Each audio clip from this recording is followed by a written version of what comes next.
हम लोगों की नई नई दीक्षा हुई थी और पहली गर्मी का विहार होना था, तो ब्रजपुर पन्ना की ओर विहार होना था और ग्रीष्म की तपन थी।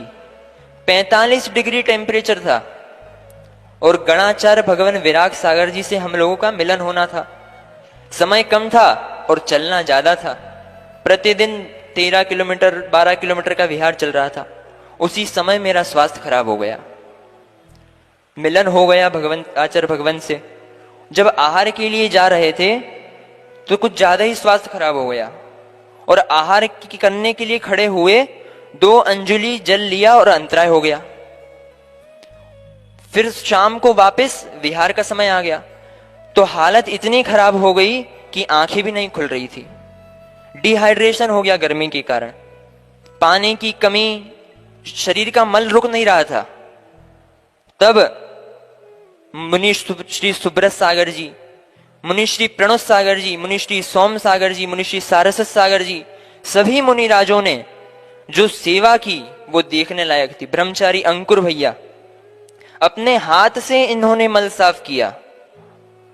वैद्यों से बात हुई, पूरा संघ चिंतित था कि कैसे होगा। सबको लग रहा था बचेंगे कि नहीं बचेंगे। यदि मैं आज जीवित भी हूं तो इन मुनिराजों का उपकार मेरे ऊपर है। यह मैं अपना दूसरा जन्म मानता हूं जो इन मुनिराजों ने मुझको प्रदान किया है। तब वैद्यों ने कहा कि जब तक आहार नहीं जाएंगे तब तक कुछ नहीं हो सकता, क्योंकि पानी शरीर का खत्म होता जा रहा है। आहार, अब मैं सोच रहा था कि आहार लेने की ताकत ही नहीं है, क्योंकि अंजलि बना ली पर उठाने की ताकत नहीं थी। तो हमारे भोला भैया ने सहारा देकर के आहार कराए और उसी की बदौलत मैं आज जीवित हूं। मुनिराज और ब्रह्मचारियों ने तो सेवा की ही, साथ ही साथ में चलने वाले गोलू, नरेंद्र, संकेत, राहुल, सार्थक, जितने लोग थे सबने निर्विघ्न चिकित्सा अंग का पालन किया। तो यह मैं आपको क्यों सुना रहा हूं कि जो लोग कहते हैं कि मुनि संघ में वात्सल्य खत्म हो रहा है, मात्र 8 अंगों की चर्चा हो रही है, किसी के अंदर है नहीं, तो उन लोगों से कहो कि संघ में आकर देखो, आचार संघों में रहो कि वात्सल्य खत्म हो रहा है कि बढ़ रहा है।